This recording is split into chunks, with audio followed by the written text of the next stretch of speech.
नमस्कार दोस्तों, मैं जितेंद्र शुक्ला आरएमएस क्लासेस के यूट्यूब चैनल पर आपका स्वागत करता हूं। उम्मीद करता हूं आप लोग अच्छे होंगे। और अगर आप मेरे चैनल पर पहली बार हैं तो आप सब्सक्राइब कर लीजिएगा, ताकि जो भी मैं वीडियो अपलोड करूं तो आपके पास नोटिफिकेशन पहुंचता जाए।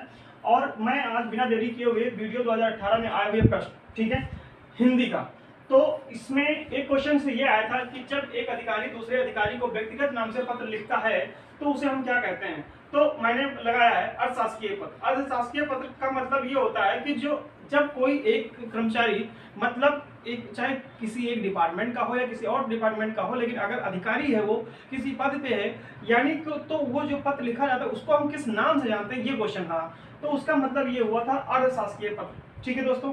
लेकिन ये अगर यही क्वेश्चन आपसे ये आ जाए, मान लिया इस बार ये आया था, अगर एग्जाम वीडियो एग्जाम में आने वाला प्रश्न ये हो जाए कि मान लिया कि भारत सरकार अगर अमेरिका की सरकार को पत्र लिखती है तो उसको किस नाम से जानते हैं, ठीक है। तो फिर हम उसको शासकीय पत्र के नाम से जानते हैं, ठीक है। तो हम उसको शासकीय पत्र के नाम से जानेंगे। और इसके साथ साथ अगर चाहे कोई भारत सरकार, अमेरिका हो, ब्रिटेन हो या किसी की हो, और फिर दूसरी बात, अगर मान लिया राज्य सरकार यानी उत्तर प्रदेश सरकार, मध्य प्रदेश सरकार को कोई पत्र लिखती है तो उसको किस नाम से जाना जाता है, तो उसको हम शासकीय पत्र के नाम से जानते हैं। हम मतलब वीडियो 18 के साथ साथ 23 के एग्जाम के पॉइंट ऑफ व्यू से हम क्वेश्चन को लेके चलेंगे, ठीक है दोस्तों।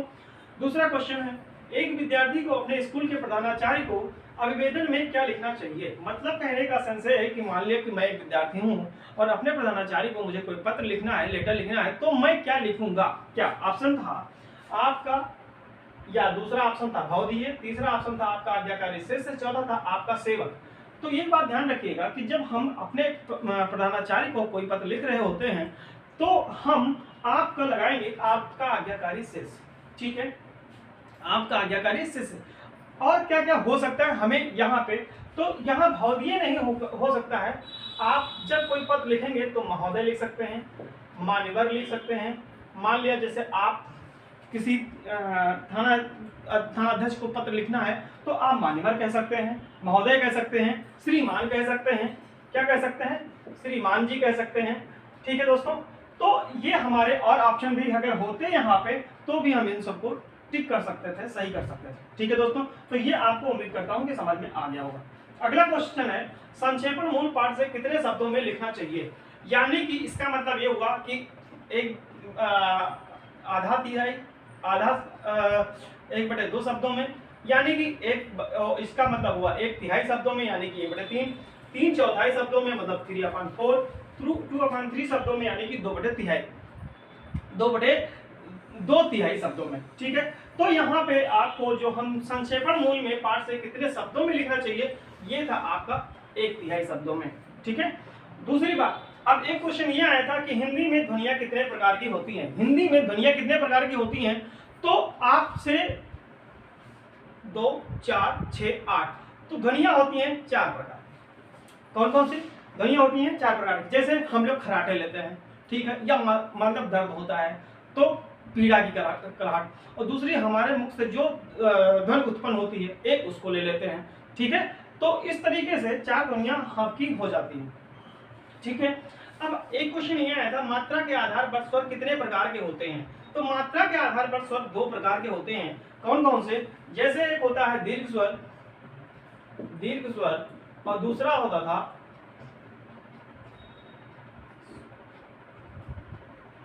दीर्घ स्वर और नॉर्मल है।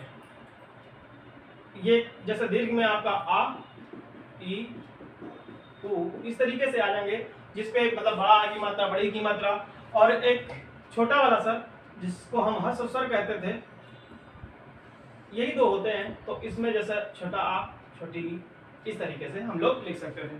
तो मात्रा के आधार पर स्वर के प्रकार 2 होते हैं। और ठीक है, एक जिह्वा के आधार पर स्वर कितने प्रकार के होते हैं, तो जिह्वा के आधार पर स्वरों की संख्या होती है 3। कौन कौन से होती हैं, एक होता है अग्रस्वर, मध्य स्वर और पश्च स्वर, ठीक है। तो ये आपसे मैं उम्मीद करता हूं कि आपको समझ में आ रहा होगा, दिखाई दे रहा होगा। और अगर अग्रस्वर की बात करें तो अग्रस्वर का मतलब होता है कि जैसे जब हम लोग बोलते हैं तो जीवा में जैसे ई मतलब पहले ही आ जाता है, उ। दूसरा मध्य का मतलब है जो बीच से जीवा के बीच से निकल रहा हो, यानी कि आ मतलब छोटा आ। पश्च स्वर का मतलब जैसे हम कहते आ ई उ, उस तरीके से पश्च स्वर। ठीक है, तो ये दोस्तों मैं उम्मीद करता हूँ आपको समझ में आया होगा। फिर अगला क्वेश्चन, यानी कि इसमें 3 हो गया। ठीक है, फिर अगला क्वेश्चन मैं देखता हूँ, इसको इरेज कर दें। ठीक है,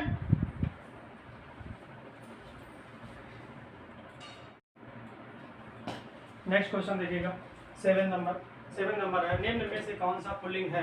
तो पुल्लिंग का मतलब होता है कि जिसमें पुरुष जाति का बोध होता है उसे पुल्लिंग कहते हैं, जिसमें स्त्री जाति का बोध होता है उसे स्त्रीलिंग बोलते हैं। तो अब हम केवल ह्यूमन बींग्स में ही की बात नहीं कर सकते हैं, इसमें आपको अकॉर्डिंग क्वेश्चन मतलब ऑप्शन देना होगा, दया, माया, भाषा, आभार। तो आप बताइए, अपनी लैंग्वेज में बोलते हैं दया दिखाई जाती है, माया कैसी माया है, भाषा बोली जाती है, और आभार प्रकट किया जाता है, यानी कि आभार व्यक्त किया जाता है या प्रकट किया जाता है। तो पुल्लिंग सब आपका चौथा हो जाएगा ऑप्शन। ठीक है, अब यहाँ से दोनों, इसी से दोनों चीजों का हमें बोध हो सकता है। ध्यान दीजिए कि अगर मान लिया किसी दिनों के नाम है, महीनों के नाम है, देशों के नाम है, ठीक है, तो वो ऐसे शब्द अगर आ जाते हैं तो हम लोग समझ जाएंगे कि ये पुल्लिंग हो जाएंगे। ठीक है, दूसरा, अब भाषा, माया, दया, ये क्या हो गए, स्त्रीलिंग है। जब पुल्लिंग नहीं है तो स्त्रीलिंग हो जाएंगे। अब इसमें स्त्रीलिंग में क्या हो जाता है, जैसे जिसमें जितनी भाषा होती हैं, बोलियां होती हैं, ये सब कौन सी होती हैं, स्त्रीलिंग में आ जाती हैं। ठीक है, तो इससे एक क्वेश्चन, और इसी तरीके 2-3 क्वेश्चन आए थे। तो चाहे अगर मान लिया किसी क्या नाम है, ग्रहों का नाम आ जाए या दिनों का नाम आ जाए, ठीक है, तो अगर ऐसा कुछ आता है तो आप उसको पुल्लिंग लगा देंगे, और जिसमें भाषा बोली ऐसे कुछ आता है तो स्त्रीलिंग लगा देंगे। ठीक है, फिर निम्न में से कौन सा स्त्रीलिंग है। स्त्रीलिंग है मतलब विवाद, सार, रूप, आय। तो इसमें 2 तरीके से भी कर सकते हो। जैसे हमने कहा कि क्या विवाद है, क्या विवाद है का मतलब ये मतलब मेल को रिप्रेजेंट कर रहा है। सार, क्या सार है, क्या तथ्य है, तुम्हारा रूप क्या है।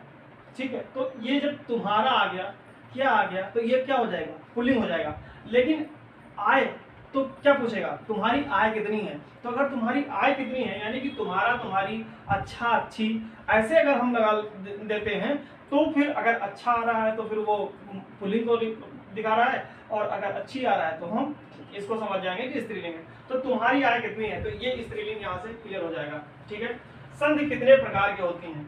अब संधि कितने प्रकार की होती हैं, आप बताइए, संधि कितने प्रकार के, 3 प्रकार की होती है। कौन कौन सी, स्वर संधि, व्यंजन संधि, विसर्ग संधि। ठीक है, तो यहाँ पे अकॉर्डिंग ऑप्शन 3 लग जाएगा। सदानंद का संधि विच्छेद कीजिए। तो सदानंद में इसका संधि विच्छेद क्या है, सत प्लस आनंद, सत प्लस आनंद, सद प्लस आनंद, या सदा प्लस आनंद। इन 4 ऑप्शन से आपको लगाना था। एक बात ध्यान रखिएगा, ये पार्ट 1 है, और अगर मेरे चैनल पे पहली बार देख रहे हैं तो सब्सक्राइब शेयर जरूर कर दीजिए, ताकि ये ज़्यादा से ज़्यादा लोगों तक पहुंचे और सभी मेरे दोस्त भाई बहन सब अच्छे से इसकी प्रैक्टिस कर सकें। ठीक है, जो वीडियो 2018 में हुआ था उसके साथ साथ मैं इस पर भी फोकस करूंगा कि 23 में किस तरीके से क्वेश्चन बन सकते हैं। ठीक है, और इस चैनल पे आपको वीडियो के पॉइंट ऑफ व्यू से बहुत अच्छे तरीके से बताया जाएगा। ठीक है, फिर तो सदा आनंद का मतलब क्या हुआ, सत प्लस आनंद, सत प्लस आनंद। तो ये ऑप्शन हो जाएगा।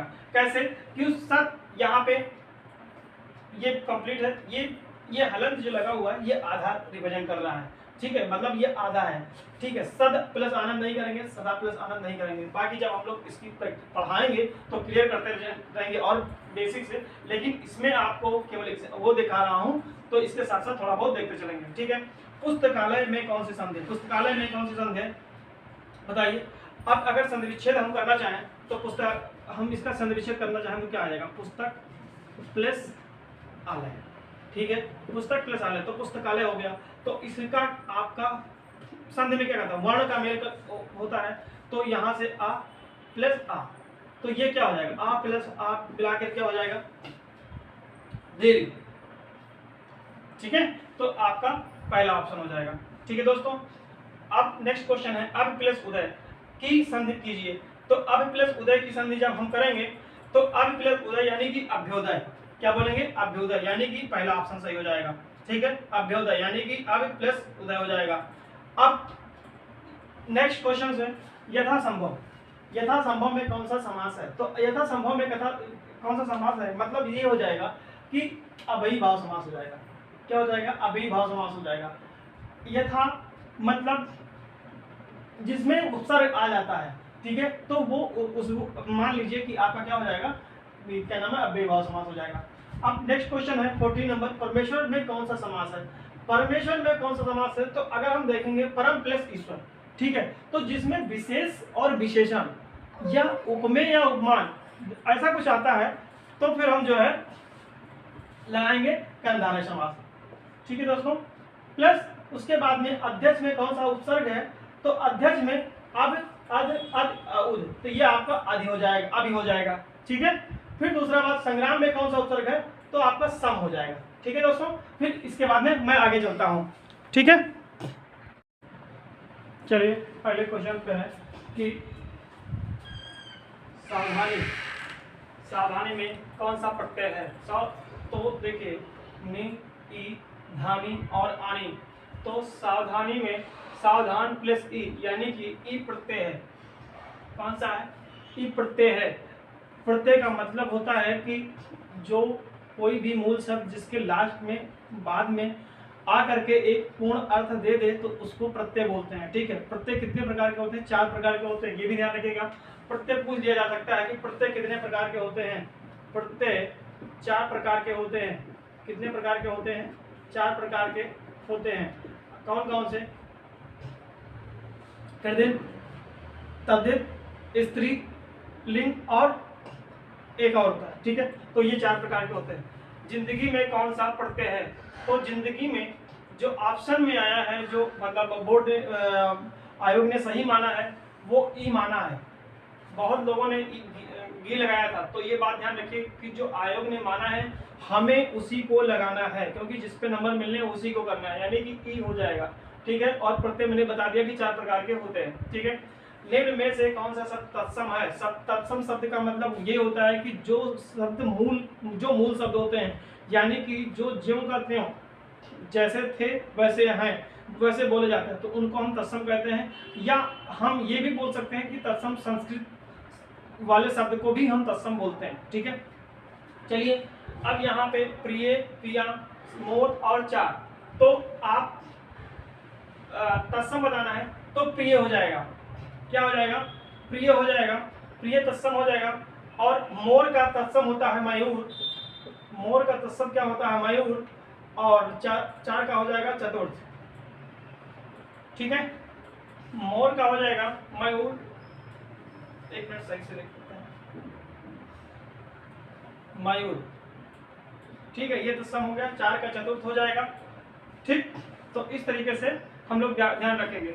फिर कौन सा शब्द तत्सम नहीं है, तो जब तत्सम नहीं है तो 4 तत्सम नहीं था यहाँ पे, यही लग जाएगा आपका, ठीक है। बाकी वचन, श्लाघा और टिक आपके तत्सम हो जाएंगे। निम्न में से कौन सा शब्द विदेशज है। विदेशज का मतलब होता है जो हमारे देश का नहीं है। हमारे देश का शब्द, अब इस जगह पे हम लोग कुछ और चीजें देखते हैं, जैसे हमारे जिसका कोई और छोर नहीं होता है तो उसको हम देशज बोलते हैं। जैसे लोटा हो गया, ठीक है, लत्ता हो गया, ठीक है, बाल्टी हो गया, तो वो हमारा देशज हो जाएगा। विदेशज का मतलब अरबी, फारसी, अरबी, फारसी, चाइनीज, ब्रिटिश, ये सारी चीजें जो फ्रांसीसी, जितने भी विदेश में बोली जाने वाली भाषा है और जो हम लोग यूज करते हैं उसको हम विदेशज बोलते हैं। तो जैसे रिक्शा, जूता, तेंदुआ, नाव, तो इसमें आपका क्या हो जाएगा, रिक्शा, ठीक। गाय कौन सी संज्ञा, अब एक क्वेश्चन ये आया था कि संज्ञा मतलब कौन सी संज्ञा है, तो व्यक्तिवाचक है, जातिवाचक है, भाववाचक है या द्रव्यवाचक है। तो आप बताइए, गाय एक जाति है, ठीक है। अब उसमें गाय कितने प्रकार की होती है, बहुत सारे टाइप की होती है। जैसे एक देसी होती है, एक साहिवाल होती है, एक आपकी क्या नाम है, जर्सी होती है, ठीक है, एक ब्लैक व्हाइट, मतलब कई टाइप की माने जा सकते हैं। लेकिन अगर गाय की बात किया जाए तो वो क्या हो जाएगा, एक जाति हो जाएगा। तो इसलिए गाय कौन सी संज्ञा हो जाएगी, सॉरी गाय कौन सी संज्ञा हो जाएगी, जातिवाचक संज्ञा हो जाएगी, ठीक है।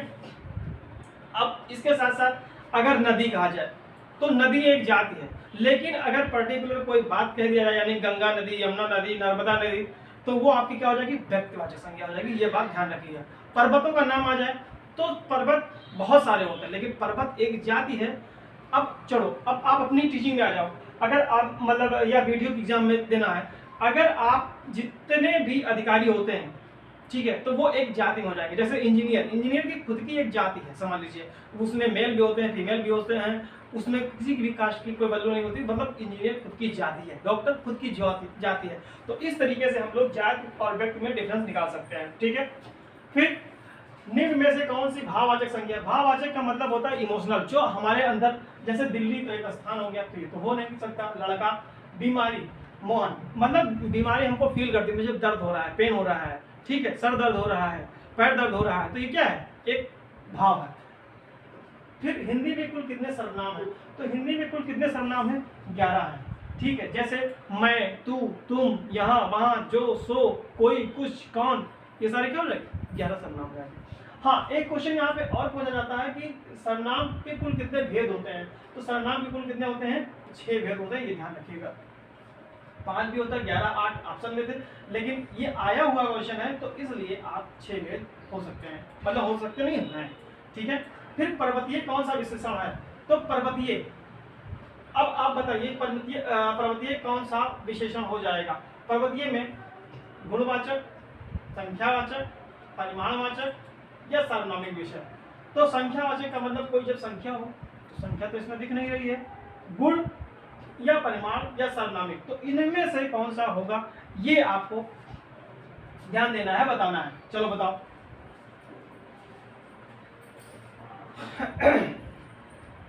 ठीक है, तो ये आपका हो जाएगा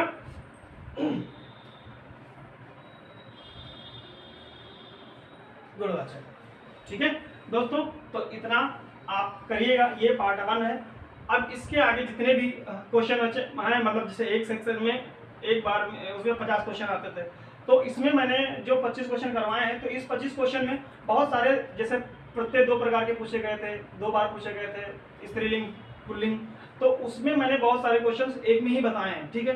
तो इस तरीके से लगभग हम 30-32 क्वेश्चन पहुंच गए हैं, और क्वेश्चन जो है, पर्टिकुलर क्वेश्चन देखा जाए तो बहुत सारे हो गए हैं, ठीक है। तो ऐसे में पार्ट 1 से लेकर के जितने भी पार्ट में आएगा, हमें लगता है 8 से 9 पार्ट हो जाएंगे, 4 उसमें हो गए थे पेपर, तो वो सारे मैं कराऊंगा।